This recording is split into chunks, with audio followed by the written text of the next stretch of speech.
Bonjour, je m'appelle Nathalie, j'ai 52 ans et j'ai été opérée par le docteur Le Goff le 13 septembre. Je faisais 91 kg pour 1,66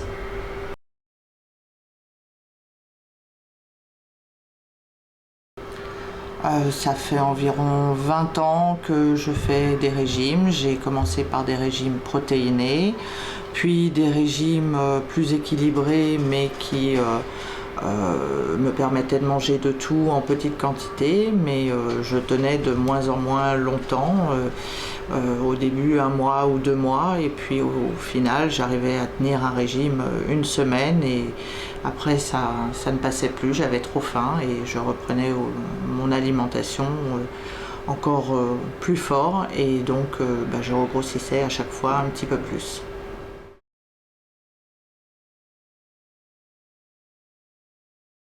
Donc j'ai eu connaissance du docteur Le Goff et de sa technique par une amie. On était un petit peu toutes les deux à la recherche d'une méthode. On a regardé plusieurs méthodes, dont la sleeve. Et finalement, on s'est plutôt tourné vers la technique du docteur Le Goff parce que c'est une méthode réversible qui n'ampute pas le corps, sur laquelle donc on peut revenir et qui semble beaucoup plus douce.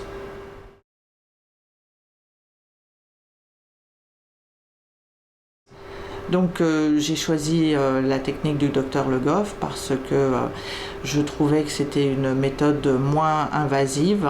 J'avais beaucoup lu sur la sleeve et je savais qu'on amputait une partie de l'estomac, que cet estomac après pouvait peu à peu se regonfler, et pour moi c'était une méthode qui est moins pérenne que la technique du docteur Le Goff.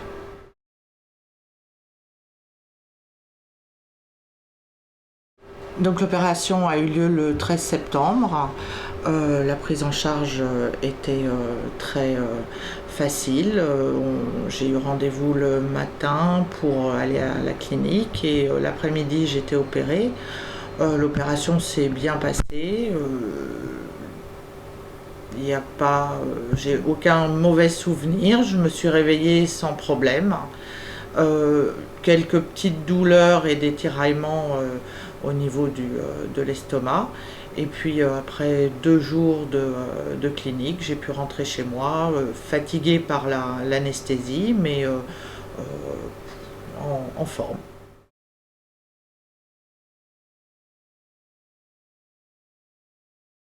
Donc avant l'opération, j'avais vu une diététicienne qui m'avait donné tous les repas, les menus à faire pendant les quelques jours après l'opération et les quelques semaines après l'opération. Donc je m'étais préparée, j'avais fait mes soupes, mes purées, j'avais bien rempli mon frigo de façon à ne pas être prise au dépourvu. Donc le premier repas était à la clinique, c'était un bouillon très léger et une compote et un yaourt. Ça s'est très bien passé, je n'avais pas faim, alors que je n'avais pas mangé depuis quasiment 24 heures je crois. Je n'avais absolument pas faim. J'ai mangé le lendemain à peu près la même chose, en plus une biscotte il me semble, et un thé. Quand je suis rentrée chez moi, j'ai pu me faire mes soupes, donc j'ai commencé juste par des soupes. Et puis au fur et à mesure, j'ai ajouté un yaourt, un petit peu de fromage blanc. Quelques jours après, j'ai pu ajouter un petit fromage fondu dans la soupe, et puis du jambon mouliné. Je suis restée sur ce régime de soupe et jambon mouliné pendant une petite semaine. J'ai repris également après des purées de légumes, pas tellement de purée de pommes de terre, beaucoup de légumes, un petit peu de viande, des laitages. Je n'avais toujours pas faim. Et aujourd'hui, donc, j'ai perdu 6 kilos, j'ai très rarement faim et je mange varié, très peu de féculents, de la viande, et en général je fais attention à bien mâcher.